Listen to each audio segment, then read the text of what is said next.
వరుసగా 8వ రోజున కూడా ఇండిగో విమాన సర్వీసులు రద్దవుతూనే ఉన్నాయి. అంటే కేంద్ర విమానయాన శాఖ ఎంతలా ముద్దు నిద్రపోతున్నదో అర్థమవుతున్నది. ఇండిగో ఎయిర్లైన్స్ ఉదంతం విదేశీ కుట్ర కాదు, స్వదేశీ కుట్ర.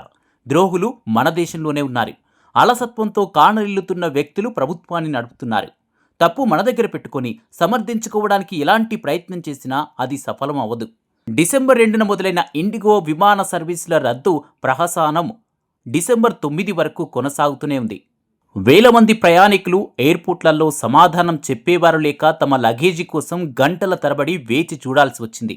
ఢిల్లీ, చెన్నై, బెంగళూరు, ముంబై, హైదరాబాద్ ఎయిర్పోర్ట్లు కుంభమేళ సమయంలో కాశీ, ప్రయాగ్రాజ్ రైల్వే స్టేషన్లు ఎలా కిక్కిరిసిపోతాయో అలా కనిపించాయి.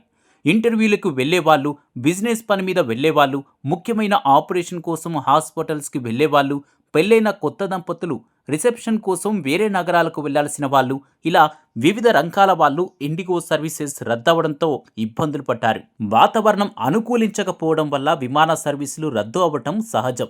ప్రపంచవ్యాప్తంగా ప్రతి దేశంలో జరిగేదే ఇది. కానీ పైలట్ల కొరత, గ్రౌండ్ సిబ్బంది కొరత వల్ల ఏకంగా 2600 సర్వీసులు రద్దవడం, అది ఒకే ఒక్క ఎయిర్లైన్స్ వల్ల.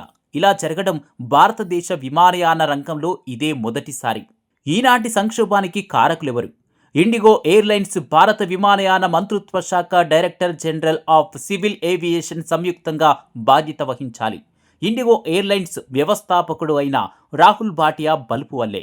19 ఏళ్ల క్రితం రాహుల్ భాటియా ప్రారంభించిన ఇండిగో ఎయిర్లైన్స్ అంచెలంచెలుగా ఎదిగి భారత పౌర విమానయాన రంగంలో 63% వాటాతో అగ్రస్థానంలో ఉంది. రాహుల్ భాటియా ఒక్క ఇండిగో ఎయిర్లైన్స్ మాత్రమే కాదు, గురుగ్రామ్లో 3 లగ్జరీ హోటళ్లకి యజమాని కూడా.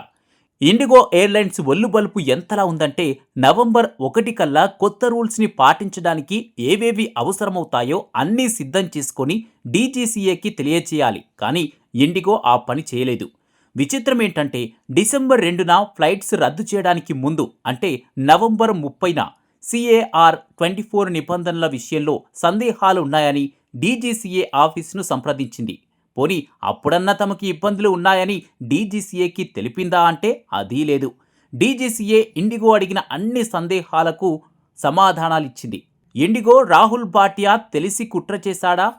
ఇది కుట్ర అనే అనిపిస్తుంది. వివరాలు లోతుగా అధ్యయనం చేస్తే ముందు ఇండిగో చేసిందేమిటో చూద్దాం.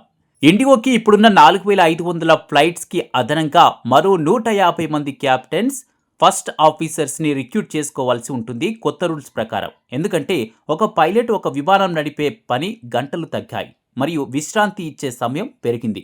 ఇండిగో గనక ఇప్పుడు నడుస్తున్న రూట్లలో విమానాలు రద్దు చేయకుండా నడపాలి అంటే కొత్తగా పైలట్స్తో పాటు గ్రౌండ్ స్టాఫ్ని కూడా రిక్రూట్ చేసుకోవాలి. కానీ ఖర్చు ఎక్కువ అవుతుంది, లాభాల మార్జిన్స్ తగ్గిపోతాయి అనే భయంతో గడువు సమీపిస్తున్నా కూడా పైలట్స్ని, గ్రౌండ్ స్టాఫ్ని రిక్రూట్ చేసుకోలేదు.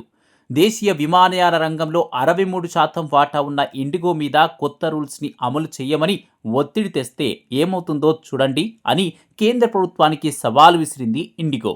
భారత ప్రభుత్వాన్ని బెదిరించబోయి బొక్కబోర్ల పడ్డాడు రాహుల్ భాటియా.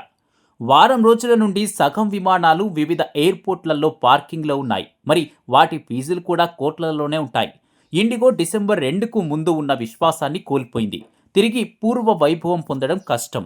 ఇదేమీ యాదృచ్ఛికంగా జరిగిన సంఘటన కాదు. డిసెంబర్ 4, 5 తేదీల్లో రష్యా అధ్యక్షుడు వ్లాదిమిర్ పుతిన్ భారత పర్యటన జరుగుతున్న సమయంలో ఇండిగో ఫ్లైట్స్ రద్దు అనేది పీక్ స్టేజ్కి వెళ్ళింది అన్నది మర్చిపోకూడదు. పుతిన్కి బద్ధ శత్రువు జార్జ్ సోరెన్ అన్న సంగతి అందరికీ తెలిసిన విషయమే. జార్జ్ సోరెన్ సిఐఏతో కలిసి పనిచేస్తాడు అన్నది నిజమే. సాఫ్ట్వేర్ టెక్నికల్ గ్లిచ్ కాదు ఇండిగో, రామ్మోహన్ నాయుడు చెప్తున్నట్లు కావాలని చేసిన కుట్ర. బీజేపీకి అభిమానులు ఉన్న వర్గాన్నే ఇండిగో టార్గెట్ చేసి సఫలమైంది.